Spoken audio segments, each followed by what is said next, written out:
How to organism reproduce. क्या होता है इस चक्कर में, क्यों इस चक्कर को क्लासों में ढंग से अच्छी तरह से नहीं बताया जाता, और जब ये नहीं बताया जाता तो बहुत सारी होती है क्वेरीज, जैसे कि एसेक्सुअल रिप्रोडक्शन क्या होता है, सेक्सुअल रिप्रोडक्शन क्या होता है, प्लांट में किस तरह से वर्क करता है, ह्यूमन में किस तरह से वर्क करता है, वेजिकी के प्रोपगेशंस क्या होती है, सारे के सारे मिथ। तो चलिए इस क्लिप के माध्यम से सारे के सारे मिथ को खत्म करते हैं। तो शुरू।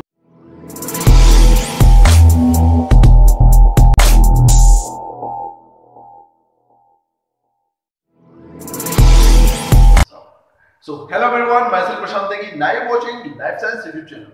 और आज का जो टॉपिक है वो है हाउ टू ऑर्गेनिज्म रिप्रोड्यूस।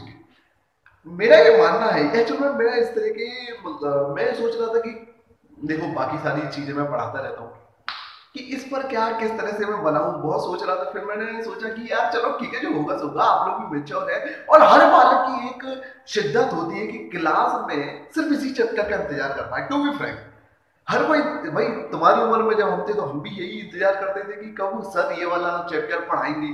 अंदर से छोटी छोटी गुदगुदी होती है, मजा आता है, अच्छा लगता है। अगर किसी चीज को दिल से चाहो तो पूरी कायनात उसे तुमसे मिलाने की कोशिश में लग जाती है। बहुत ही बढ़िया बात है, और ये ना मेरे हिसाब से काफी इंपॉर्टेंट है।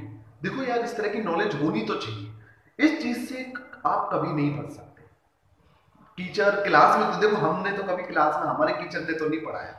वो ये कहते थे जाओ बच्चों आप ना किताबों में से पढ़ लेना, या फिर कोचिंग करते हो या फिर ट्यूशंस पढ़ते हो वहां पे जाके पढ़ लेना।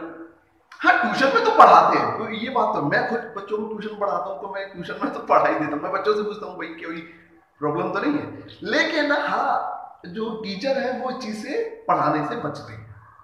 लेकिन चलो कोई प्रॉब्लम की बात नहीं, मैं हूं तो मुझे अपना छोटा भाई या फिर बड़ा भाई कुछ भी समझो, सर समझो, दोस्त समझो, लेकिन इस चैप्टर को अच्छी तरह से समझो। समझ रहे हो? समझ रहे हो आप? समझ रहे हो ना? मेन बात बस ये है, आज इस चैप्टर में मैं जितना हो सकेगा, देखो टू बी फ्रैंक ओपनली बातें करेंगे। तो आपको मजा आना चाहिए, जितना आपको मजा आए उतना ही अच्छा है। तो चलो इस चैप्टर को शुरू करते हैं। तो सबसे पहले जो बात आती है वो आती है कि हमें इसकी, देखो जब हमें इस चैप्टर को समझना ही है तो बहुत ही बेसिक और डिटेलिंग से समझना, हर एक चीज के तथ्य को अच्छी तरह से समझते हैं। चलिए सबसे पहले आता है, देखो ये मैंने कुछ समय पहले सेल्स के बारे में बताया था, आपने 9th में टू ये 10th क्लास का है। अच्छा, वैसे तो ये पूरी सब पे लागू करता है। देखो सेक्सुअल रिप्रोडक्शन तो सब पे लागू करता है, हर एक क्लास में। कॉमर्स के बच्चे तक पढ़ते हैं यार, कॉमर्स के बच्चे क्लास खोल खोल के बायोलॉजी की किताबें लेके जाते हैं। देखो ये अच्छी अच्छी बच्चों की छोटी छोटी अभिलाषाएं, अच्छी बात है, देखते रहना चाहिए, नॉलेज होनी चाहिए। मारो मुझे, मारो मारो मुझे, मारो मारो। अच्छा, इसी में ही पूरी तरह से डूब के रहना, ये पूरी तरह से गलत है। डूब, इसमें डूबे नहीं रहना है। हाँ, नॉलेज होनी चाहिए, जो कि बहुत ही अच्छी बात है कि नॉलेज हर चीज की होनी चाहिए, जिसमें ये भी आता है। तो वो नॉलेज सब कौन सी है? देखो सबसे पहली जो बात आती है वो आती है सेल। 9th क्लास में आपको पता होगा सेल से बनते हैं, टिश्यू से बनते हैं, ऑर्गन से बनता है एक प्रॉपर सिस्टम।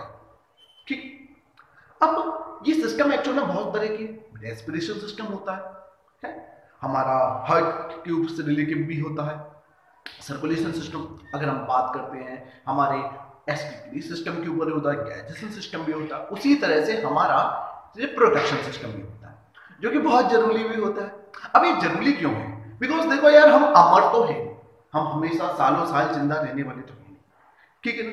तो उसी प्रकार से अगर हमें अपनी पहचान को आगे लेकर जाना है तो हम कैसे लेकर जाएंगे? अब 200 साल बाद प्रशांत त्यागी तो नहीं रहेंगे, लेकिन 200 साल बाद भी अगर प्रशांत त्यागी की कोई पहचान होगी तो उनके कर्मों से और उनकी संतानों से होगी कि ये उनका बेटा है, ये उनका पोता है, ये उनका परपोता है। यही तो होता है। आप लोग देखिए, इस पूरे सृष्टि में सिर्फ 2 ही लोग, XX और XY।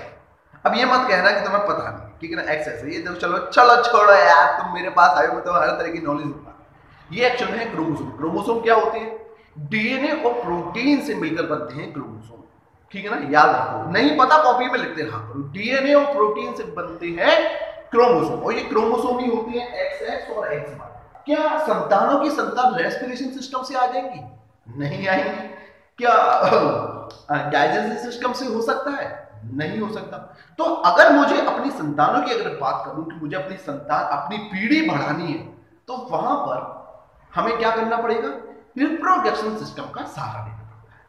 हमें जिंदा रहना है तो रेस्पिरेशन सिस्टम, हमें अगर किसी चीज को डाइजेस्ट, अपने आप को सर्वाइव करना है, अपने आप को एनर्जी प्रोवाइड करवानी है तो डाइजेस्टिव सिस्टम होता है, गंदगी को बाहर निकालना तो रेस्पिरेटरी सिस्टम होता है। उसी प्रकार से एक सिस्टम होता है। और आज जो चैप्टर है, ठीक है, लैब प्रोसेस में सारी चीजें आ जाती हैं।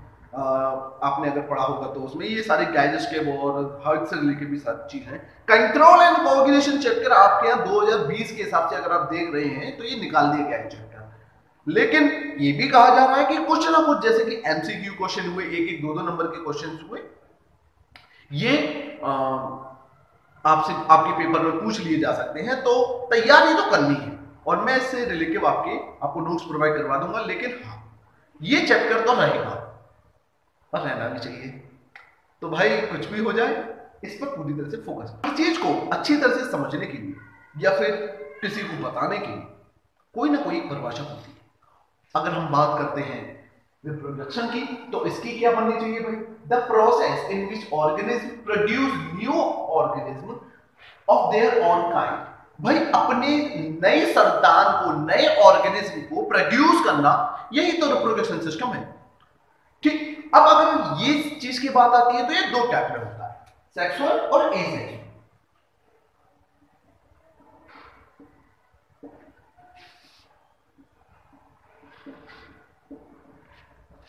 हर चीज के दो ही पहलू होते हैं। सिक्के की अगर बात करें तो हेड और टेल होता है, उसी प्रकार से इनके भी होते हैं, एसेक्सुअल और सेक्सुअल। अब देखिए बात करते हैं एसेक्सुअल की। तो एसेक्सुअल एग्जैक्टली होते क्या? देखिए, जहां पर अगर हम बात करते हैं, जहां पर अपने किसी से भी एक तरह के बिना कांटेक्ट के बहुत ही स्पेसिफिक वर्ड का मैं इस्तेमाल करूंगा, जिससे कि देखिए हर एक टीचर की एक ना कोई मान मर्यादा होती है। मैं जानता हूं यूट्यूब में बहुत सारे जो लोग हैं बहुत ही अजीब ऑकवर्ड तरीके से पढ़ा देते हैं। देखिए, इस चैनल को अभी शुरू ही किया है। मैं चाहता हूं कि भाई हर को जो भी देखे अच्छी तरह से समझे, ठीक है ना, लड़का हो या लड़की, बच्चों के ऊपर एक गलत नेगेटिव इम्पैक्ट ना पड़े, कोई इफेक्ट भी नहीं जाना चाहिए कि नहीं ये किस तरह से पढ़ा रहे हैं। तो कोशिश ये है जो एग्जैक्टली जो वर्ड है हम उनका इस्तेमाल करेंगे, ठीक है ना। तो अब जो बात आती है एसेक्सुअल की। तो एसेक्सुअल के ना बिना किसी कांटेक्ट के, बिना किसी इस तरह के हाव भाव के, बिना किसी इंटरेक्शन के जो रिप्रोडक्शन होता है वो होता है एसेक्सुअल। जी हाँ, अब ये किस तरह से, क्या ऐसा हो सकता है? बेशक हो सकता है। बडिंग, फ्यूजन, रीजनरेशन, ज्यादा से ज्यादा प्रोड्यूस करना। रीजनरेशन, किसी को काट दो नहीं प्रोड्यूस हो जाएंगे। Budding, best example hydra. Wait, मैं इसको भी अच्छी तरह से समझाऊंगा। लेकिन इनमें क्या होता है कि बिना किसी इंटरेक्शन में, बिना किसी कांटेक्ट के,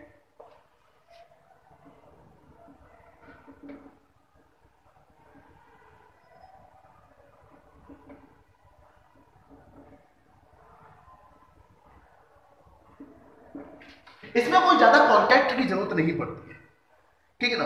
अगर बात करें सेक्सुअल रिप्रोडक्शन की, हाँ वहां तो देखो, हमको अगर बात करते हैं कि ह्यूमन रिप्रोडक्शन की, तो वही सेक्सुअल रिप्रोडक्शन पे एक पार्ट में आता है। तो अगर हम उसको इस तरह से समझ सकते हैं, देखिए हमें उसमें कांटेक्ट करने की बहुत जरूरत पड़ेगी।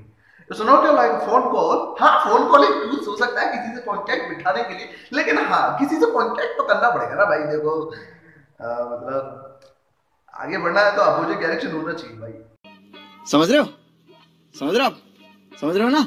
एक डायरेक्शन, जैसे कि एक्स वाई और एक्स वाई मिलके कुछ नहीं कर सकते ना, उसी प्रकार से एक्स एक्स और एक्स एक्स भी कुछ नहीं कर सकते, चाहे कितना भी कांटेक्ट कर लें। वहां मेरे को गलत मत समझना, तुम समझ में आ रहा? तुम नहीं ये एड़ी तक का जोर लगाना कुछ नहीं होगा।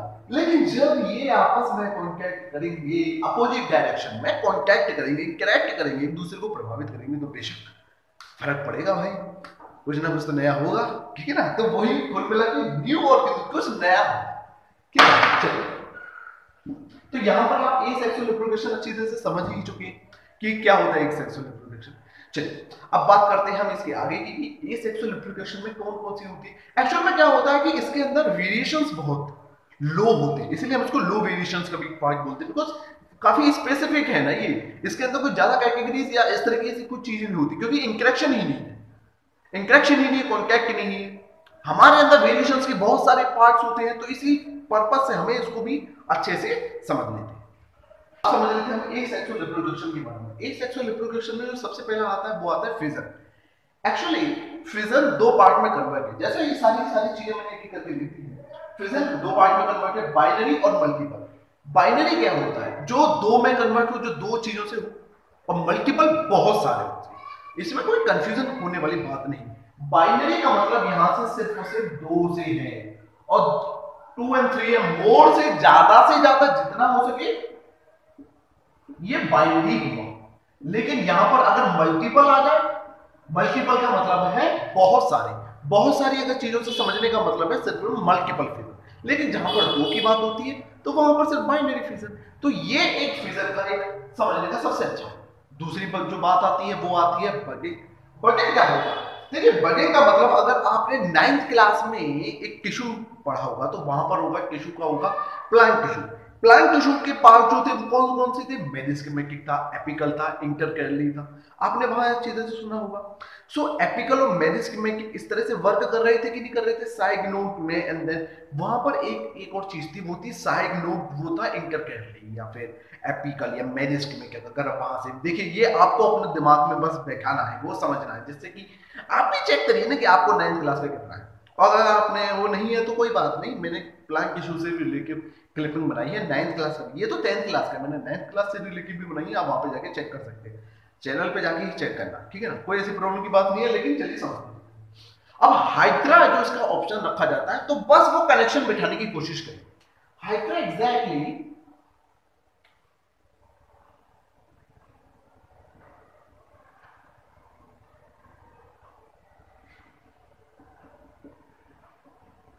अब यहां पर हाइड्रा क्या होता है? यहां पर हाइड्रा एग्जैक्टली साइड में दूसरे हाइड्रा को जन्म देता है, और जैसे ही वो मैच्योर कंडीशन में हो जाता है वो उसको लीव कर देता है, एंड अनदर फॉर्मेट में वो क्या हो जाता है? एक नया हाइड्रा प्रोड्यूस हो जाता है।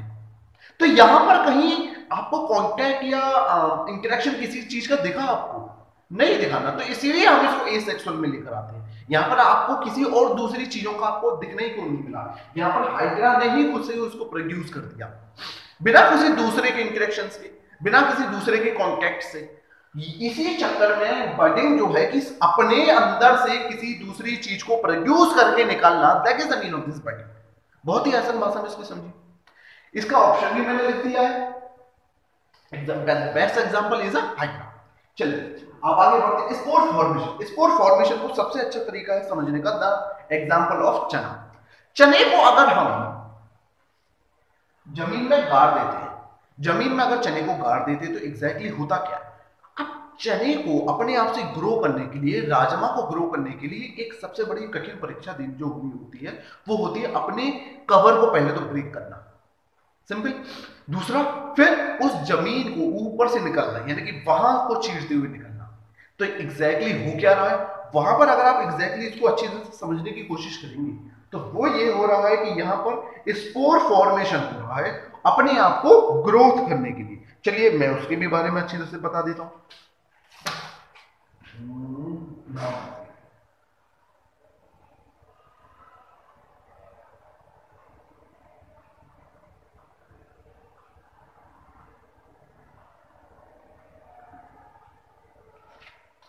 अब यहां पर ये अपर लेयर को, स्पोर को ब्रेक करके इस चीज को, इस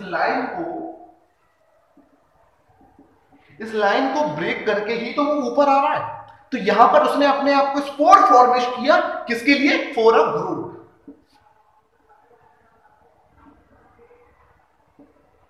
अब यहां पर आप मुझे बताएं, क्या किसी इंटरेक्शन की जरूरत पड़ी है या किसी अपोजिट साइड से किसी से भी कांटेक्ट बिठाने की जरूरत पड़ी है?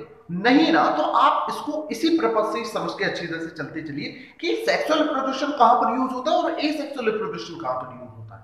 इसमें कंफ्यूजन वाली बात नहीं आती है। कई बार ये मैं बार बार एक्सप्लेन करके, बार बार आपको हाईलाइट करके क्यों बताना हूं? बिकॉज पेपर में एमसीक्यू इसी तरह से रिलेटिव आ जाते हैं। बच्चे थोड़ा सा कंफ्यूज हुए नहीं कि वो गलत टिक को करके आ जाएंगे, नुकसान हो जाएगा। आपको आता है फिर भी आप गलत करके आ रहे हैं, तो वहां आप छोटी सी लैक ऑफ नॉलेज की वजह से कंफ्यूजन में चले जाते हैं और समझ नहीं पाते। चलिए अब बात आती है नेक्स्ट, वो है फ्रेगमेंटेशन। फ्रेगमेंटेशन का क्या होता है? देखो फ्रेगमेंटेशन का सबसे अच्छा तरीका जो है वो है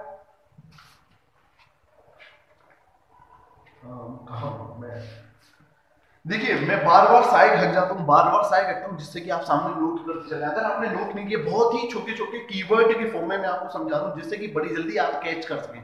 बस वॉइस को समझिए, सामने आपकी पिक्चर शो हो रही होगी, उसको भी अच्छी तरह से देखते चलिए, तो इससे समझ में आता चलिए। मैं उसको बाद में क्या करूँ, क्योंकि मुझे बाकी का भी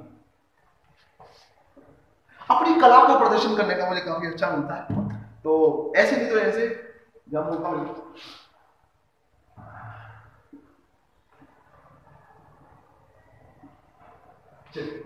ये जो अगर हम बात करते हैं फ्रेगमेंटेशन, फ्रेगमेंटेशन का सबसे बेस्ट एग्जांपल जो होता है वो होता है spirogyra. Spirogyra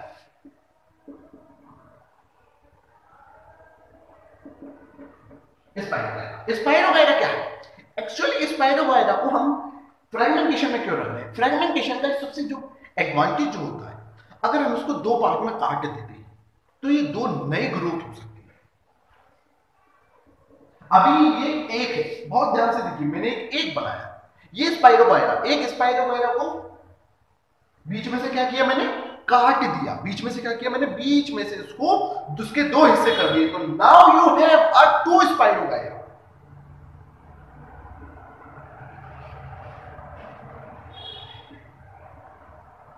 Now you have a two Spirogyra. तो simple as this. That's the advantage and in the fragmentation.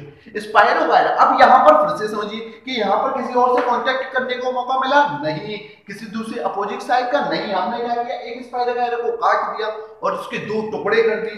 दो टुकड़े करने पर क्या हुआ? यहाँ पर दो Spirogyra हमको मिल चुके हैं। दो Spirogyra एक दूसरे के रूप में हमें मिल गए। जहां से वो टूटा वहीं से वो दो पार्ट में ग्रो हो गया, जिंदा, और ग्रोथिंग पॉइंट वहीं से ही शुरू हो चुकी है।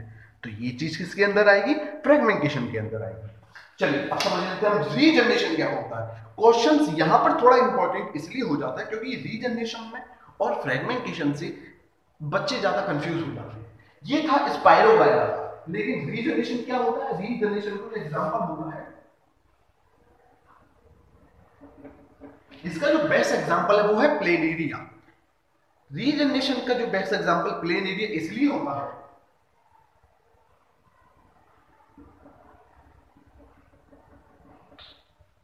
प्लेनेरिया।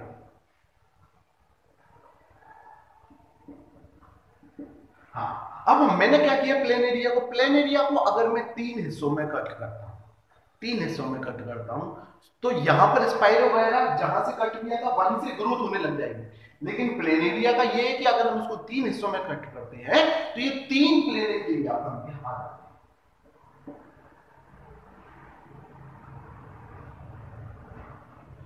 अब यहां से फिर समझते हैं क्या यहाँ पे किसी और की इंटरेक्शन की जरूरत पड़ी, अपोजिट जंक्शन की सबकी जरूरत पड़ी, कोई कांटेक्ट बिठाया? नहीं बिठाया। हमने प्लेन एरिया को तीन हिस्सों में कन्वर्ट किया, प्लेन एरिया तीन बन गए। लेकिन स्पाइरोगायरा की अगर हम बात करते हैं, देखो यहां पर क्या होता है, यहां पर तीन हिस्सों में कन्वर्ट किया, तीन हिस्से ग्रोथ हो गए, लेकिन यहां पर दो हिस्सों में कन्वर्ट करते हैं। स्पाइरोगायरा को अगर दो पार्ट में काटा जाता है, वहीं से एक तो वो जिंदा और दूसरा वहीं से वो ग्रोथ करने लगेगा। प्लेन एरिया तीन में कन्वर्ट होगा, न्यू तीन में कन्वर्ट होगा, लेकिन स्पाइरोगायरा को जहां से कटोगे वहीं से वो ग्रोथ स्टार्ट कर देगा। एग्जैक्टली अगर हम इस मार्कर को भी दो हिस्सों में काटते हैं, तो इधर से अगर मैं काटता हूं, जैसे कि मैंने इसका कैप हटा दिया, तो यहां से नया कैप आना शुरू हो जाएगा और यहां से नया मार्कर आना शुरू हो जाएगा। ये किसका एग्जांपल होगा? ये एग्जांपल होगा स्पाइरोगायरा का। लेकिन अगर ये प्लेन एरिया है तो ये नए फॉर्म में कन्वर्ट होगा, पूरे टोटली न्यू फॉर्म में कन्वर्ट होगा और नए तीन में कन्वर्ट होने की कोशिश होगी। तो ये एग्जांपल किसका जाएगा? प्लेन एरिया का जाएगा। यहां पर कंफ्यूजन की कोई ऐसी बात नहीं है, बस अपने मेरी बातों को ध्यान से समझने की कोशिश करो। क्या टू बी एंगेज, हाँ आपको चैप्टर बहुत ही अच्छा लगेगा। मैं जानता हूं आप इंतजार किसका कर रहे हैं, वो भी आएगा, वो लम्हा ज्यादा दूर नहीं है।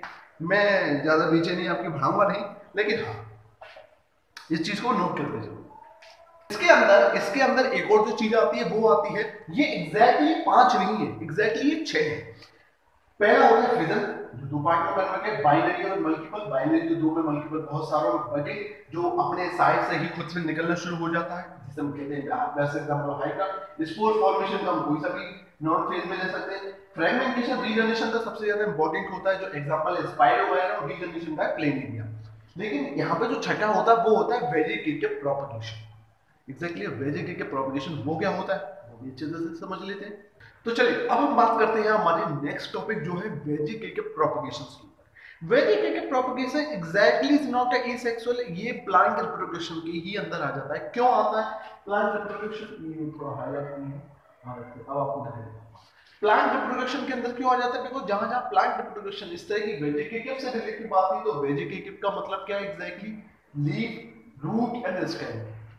सिंपल सी बात है, जड़ हुआ, तना हुआ, पत्ती हुई, यही तो वेजिटेटिव से रिलेटेड। और जहां वेजिटेटिव है वहां पर प्लांट है। भाई जहां हरी चीजें होंगी, जहां पर हरी पत्तियों की बात हो रही है, तो सिंपल सी बात है ना कि वो पेड़ों की ही बात हो रही होगी, तो वहां पर ज्यादा कॉम्प्लिकेशन या कंफ्यूजन क्रिएट करने वाली बात ही नहीं आती है। तो जितना जिस चीज को आसान तरीके से समझने की कोशिश करोगे उतना ही अच्छा रहेगा। चलिए अब ये जो वेजिटेटिव प्रोपगेशन है एग्जैक्टली दो फेज में कन्वर्ट है, नेचुरल और आर्टिफिशियल। नेचुरल और artificial, natural unnatural, natural artificial, ये आपके यहाँ किताबों में जो जैसा है आप प्लीज देख सकते हैं। जो एग्जैक्टली है जिस जो पैटर्न है वही मैं उस चीज को फॉलो कर रहा हूँ और आपको समझा रहा हूँ। आप ऐसे भी लिख सकते हैं तो कोई गलत नहीं होगा, ठीक है ना। चलिए अब सबसे पहले हम समझ लेते हैं नेचुरल। नेचुरल जैसे मैंने आपको बताया, root, stem and then leaf. Root and stem and leaf, इसके एग्जांपल को समझेंगे तो आपको ये पता चलता जाएगा। जैसे कि अगर बात करते हैं रूट की, तो रूट के अंदर का जो बेस्ट एग्जांपल है वो है स्वीट पोटैटो। स्वीट पोटैटो यानी कि शकरकंदी। उसके अंदर अगर आप देखेंगे तो क्या होता है, उसमें से जड़ें निकलनी शुरू हो जाती हैं। जी हाँ, उसके अंदर अगर आप जब भी आपने शकरकंदी देखी होगी तो उसमें छोटी छोटी शकरकंदी में से जड़ें निकलना स्टार्ट हो जाती है। अगर हम बात करते हैं वो नेचुरल है ना, नेचुरल, उसमें कोई आर्टिफिशियल या कुछ आपको एक्स्ट्रा ऐड करने की जरूरत नहीं है, इसलिए उसको नेचुरल के अंदर रखा गया। अगर हम बात करते हैं स्टेम की, तो स्टेम का जो बेस्ट एग्जांपल होता है वो होता है पोटैटो। पोटैटो क्यों, क्योंकि आप पोटैटो को देखें तो उसके अंदर से हरे हरे जड़ें एक तरह की स्टेम से निकलने, हरे हरे सी निकलनी शुरू हो जाती है, काफी मजबूत गट्ठर के रूप में निकलनी शुरू हो जाती है। तो दैट्स द रीजन हम पोटैटो का एग्जांपल स्टेम के अंदर हम इसको रखते हैं। अगर हम बात करें लीफ की, तो इसका जो बेस्ट एग्जांपल है वो है ब्रायोफिल्म। ब्रायोफिल्म को अगर आप ध्यान से देखेंगे तो वहां पर उसमें से लीफ निकलनी शुरू हो जाती है, उसमें से लीफ निकलती है। तो ये सारी चीजें कैसे नेचुरल फॉर्मेट में है, नेचुरल फॉर्मेट में है, इसमें आर्टिफिशियल नहीं है, इसमें आप कोई बाहर से ऐड नहीं कर रहे हैं। एग्जैक्टली ये नेचुरल है, आप इसमें कुछ भी नहीं करेंगे तब भी निकलेगी। शकरकंदी अगर आप छोड़ देंगे तो उसमें से लीफ निकलनी शुरू नहीं होंगी, रूट निकलनी शुरू होगी। मैं ध्यान समझना ना, ध्यान से समझो, ठीक है ना। अगर हम बात करते हैं स्टेम की, तो स्टेम में से पोटैटो में से निकलना शुरू हो जाएगा। ब्रायोफिल्म को छोड़ देंगे तो उसमें से लीफ निकलनी शुरू हो जाएंगी। ये अच्छी तरह से अपने दिमाग में आप रखिए। तो ये सारी चीजें नेचुरली हो रही है, अननेचुरल प्रोसेस नहीं है, ये आर्टिफिशियल प्रोसेस नहीं है, ये सारी चीजें स्वाभाविक है, नेचुरल है। इसी चक्कर में हम इसको नेचुरल कैटेगरी के अंदर रखते हैं। आर्टिफिशियल के अंदर कौन कौन सी चीजें आती है वो हम समझ लेते हैं। आर्टिफिशियल के अंदर आता है कटिंग। कटिंग का जो सबसे मेन पर्पस होता है वो होता है रोज का। अगर आपको रोज ग्रो करना है तो आप क्या करते हैं, रोज बीच में से कट कर देंगे।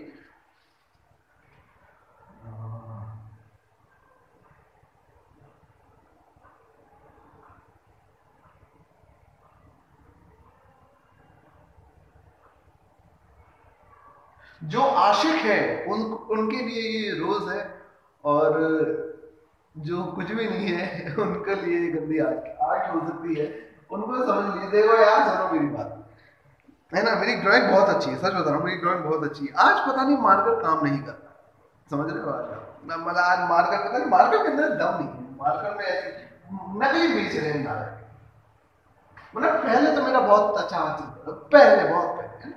चलो अब बात आती है कि अगर हम रोज को अगर हमें ग्रो करना है तो क्या करेंगे, उसको हम कट करेंगे एंड देन वैसा का वैसा हम उसमें प्लांट, उसमें अगर प्लांट के आसपास करना है, अगर तुम्हें ग्रो करना है तो क्या करेंगे, मिट्टी में, सॉइल में हम उसको ऐसे ही डाल देंगे। तो होगा क्या, वो वहीं से ग्रो हो जाएगा। तो एग्जांपल किसका गया, ये कट गया है, यानी कि हमने क्या किया, कट किया एंड देन ग्रो हो गया। दैट्स द रीजन इस प्रोसेस को बोलते हैं हम कटिंग। अच्छे से आपने समझी होगी। अगर हम बात समझते हैं ग्राफ्टिंग की, ग्राफ्टिंग क्या होती है? ग्राफ्टिंग को की जाती है कि हमने दो चीजें ली और उसको बीच बीच में से काट दिया और उसको टर्न आउट कर दिया, हमने उसको चेंज कर दिया। क्या किया हमने? एक इधर का उधर कर दिया, उधर का इधर कर दिया, इधर का उधर लगा दिया और उधर का इधर लगा दिया, दोनों में से हेरा फेरी कर दी। तो क्या होगा? वो दोनों के दोनों ग्रो हो जाएंगे। ये आजकल ग्राफ्टिंग बहुत सारी प्रोसेस होती है कि हम इसमें नया कुछ अगर हमें ग्रोथ करना होगा तो उसका बीच में से काटा, उसका अपर वाला एरिया उसके दूसरे वाले के लोअर एरिया की साइड लगा दिया, दूसरे वाले का अपर एरिया पहले वाले की लोअर साइड में लगा दिया। तो क्या होगा? दोनों को जोड़ दिया तो कुछ नई स्पीसीज हो सकती है और दोनों ग्रो हो सकती है। तो इस प्रोसेस को हम ग्राफ्टिंग बोलते हैं। इसका बेस्ट एग्जांपल होता है मैंगोज। मैंगोज में ज्यादा किया जाता है। अगर हम बात करते हैं लेयरिंग की, तो लेयरिंग को क्या किया जाता है? हमने इस चीज को, इसका जो बेस्ट एग्जांपल होता है जास्मीन, ठीक है ना। अब इसको इस तरह से समझने की कोशिश कीजिए। जास्मीन को हमने इस तरह से क्या किया, हमने इसको जास्मीन ग्रो होती जा रही है। अब बहुत ही अच्छी तरह से समझिए, ये ग्रो हो रही है, यहाँ पे हमने डिवाइड किया, कट किया, डिवाइड किया एंड देन फिर दोबारा टर्न आउट किया, आगे किया। इस तरह से करते करते कट करेंगे, डिवाइड करेंगे, आगे बढ़ेगी, कट करेंगे, डिवाइड करेंगे, आगे बढ़ेगी। इस तरह से करके करके हम पूरे एरिया में अच्छी तरह से कैप्चरिंग कर सकते हैं जास्मीन की। अगर आप नर्सरी कभी गए होंगे, अगर नहीं गए तो टाइम निकाल के जरूर जाए, तो वहां पर बहुत सारी जो खेती इस तरह से हो जाती है, लेयरिंग जो होती है वो इसी पर्पज से की जाती है। जो चीज बढ़ रही होती है उसमें से कट करेंगे, उसमें से नया निकल आएगा, उसको डिवाइड करेंगे, फिर आगे बढ़ाएंगे, कट करते जाएंगे, डिवाइड करते जाएंगे, आगे बढ़ाते जाएंगे। ये चीज वो और ग्रो करती चली जाएगी। दैट्स द रीजन कि आफ्टर सम फ्यू टाइम या after some from few days वो क्या होगा, पूरे उस एरिया को अच्छी तरह से कैप्चर कर लेगी। तो ये एग्जांपल किसके अंदर आएगा? जास्मीन के अंदर आएगा। अब ये चीज प्रोसेस क्या हो रही है? ये एक तरह की लेयरिंग तो की जा रही है, एक तरह का लेयरिंग तो कवर किया जा रहा है। तो दैट्स द रीजन हम इस प्रोसेस को बोलते हैं लेयर। अच्छी जहां पर कट किया, सॉइल में लगा दिया, ग्रो हो गया। जहां पर हमने अपन दोनों के थोड़ा हेरा फेरी करी, गोलमाल किया, इसका उधर किया, उधर का इधर किया, तो ये हो गई ग्राफ्टिंग। और लेयरिंग करने के लिए चीजों को कट किया, डिवाइड किया, आगे बढ़ाया और पूरी तरह से कैप्चर करते चले गए, तो ये प्रोसेस कहलाएगी लेयरिंग। ये these all things root, stem, leaf, natural or artificial cutting, grafting, layering, ये सब किसके अंदर आता है? वेजिटेटिव प्रोपगेशंस की ही अंदर आता है। आई होप कि आपको अच्छी तरह से समझ में आया होगा। ये आज का जो टॉपिक जो मैंने बताया वो एसेक्सुअल रिप्रोडक्शन के ऊपर था। अब मेरी नेक्स्ट जो क्लिपिंग होगी वो ह्यूमन सेक्सुअल रिप्रोडक्शन और प्लांट रिप्रोडक्शन के ऊपर, बिकॉज वो ज़्यादा इंपॉर्टेंट है और देखो मज़ा भी उसी में ही ज़्यादा आएगा आपको, आई नो। तो चलिए, कोई ऐसी प्रॉब्लम की बात नहीं है, जैसा हो अपने यहाँ, क्योंकि पेपर में तो ये भी आएगा। देखो यार, मेरा है कि आपको आपके सिलेबस खत्म कराना, आपको अच्छी तरह से एजुकेट करना, आपको नॉलेज देना। पेपर में तो देखो सब आएगा, पूरा चैप्टर आएगा, ये भी क्वेश्चन आएगा, वो भी क्वेश्चन आएगा, ना मैं इसे छोड़ा हूँ ना मैं उसको छोड़ूंगा, वो भी अच्छी तरह से मैं आपको समझाऊंगा। चैप्टर से रिलेटेड है तो अच्छी तरह से आप समझते चलिए, कोई ऐसी प्रॉब्लम की बात नहीं है। कोरोना से दूर रहिए, घर वालों से प्यार करिए, अपने आप पर जरूर वर्क करिए, खूब मेहनत करिए, पढ़ाई करिए, टॉप करिए और चैनल को लाइक शेयर सब्सक्राइब जरूर करिए, ठीक है ना। चलिए, thank you so much to everyone. And हाँ, इसके नोट्स जो होंगे उसकी जो लिंक है वो प्रॉपर व्हाट्सएप ग्रुप में मैंने आप लोगों के लिए बनाए हुए, 9th क्लास के अलग, 10th क्लास के अलग, आप जिस क्लास के होंगे बेशक आप अच्छी तरह से उसको देखें, नॉलेज को अपने को अपडेट करें और जैसा हो सके प्यार में बरसाएं। Thank you so much.